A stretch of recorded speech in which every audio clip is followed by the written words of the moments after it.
welcome. Today we've got NVOY joining us. Thank you for coming, guys. You okay? Pleasure to be here. Which one's Connor, which one's James? I'm Connor. Hi, Connor. I'm James. So how did you get this name, NVOY? It's a very cool name. It's Different. from the idea, if you have envoy with an E on the start, then it's like an archaic word for an ambassador for a country. So it's that idea of being like an emissary or an ambassador that travels to different places, and that's kind of what we want to do with this project, Quite interesting, I guess. quite different. How did you get that word though? Like, did you know that what it meant already, or did you search it on Google, or what did you? I think it was actually, one of us was filling in an application form for Seville, and you know, like when you go through it, it's like Mr. Mrs. and all the titles and stuff. Yeah. And we saw like Professor, Doctor and all this, and we sort of saw all these names and we were like, these are cool. So we sort of searched that on Wikipedia and then sort of went and we just thought it was cool. And obviously represents someone traveling the world, and that's what we want to do with this project. So. And it is really good because when you search it on Google, it's the first thing that comes up. NVOY, so it is good because no one else has got it. So yeah, it's a very cool name. So how did you first get into producing then, and how did you end up forming as a duo? Like the duo thing kind of happened logically because we both randomly ended up in a house together. We went to uni Okay. like a year and a half ago. Yeah.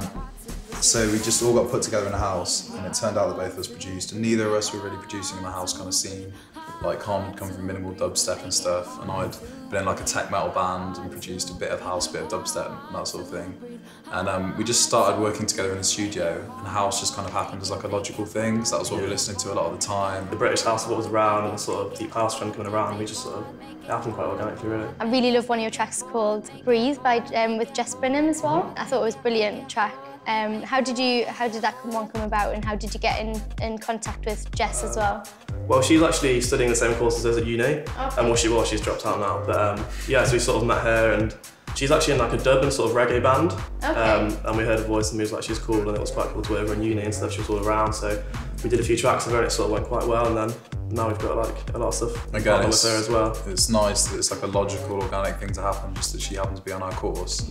So we just started producing music together. It didn't even seem like a big thing. There was no sudden moment we were like, right now we produce, it just kind of happened. Yeah. We started spending a lot of time in the studio. Jess was around, so she just came in one day.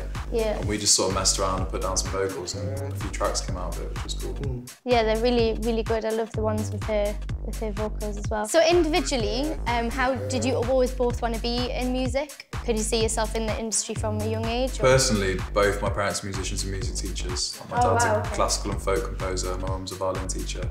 So it's always been something that I've just done. And like I used to wake up in the morning like to my mum teaching really like bad beginner violin lessons downstairs, and I'd wake up to the screeching of violins and my dad practicing piano or something. So it's just always kind of been a part of what I do. And it's like a logical thing to do, I guess. For me, I didn't really properly, I don't know, I sort of started playing drums at the age of about maybe 12 or 13. And then when I got to like sort of A-levels in college, I sort of started going to dubstep raves and stuff, and that's when I properly got into it, and I was like, this is probably good, I love the atmosphere. So you sort of influenced him to do more of the house sort of stuff? Well, sort of, yeah, it was just pretty organic, and it just felt natural to us. Like we sort of moved in, we became really good buddies, and we sort of like, you know, just started producing and just sort of ended up being house. We didn't really sit there and say, okay, we're gonna produce house. And that's just sort of happened. It just sort of happened. Actually, that's sort of what I was listening to, and we both like would show each other like, you know, or I don't know, MK's tunes or Disclosure tunes or whatever, and it just sort of, just... That's what we were pre-drinking to at the time. So have you got any upcoming releases?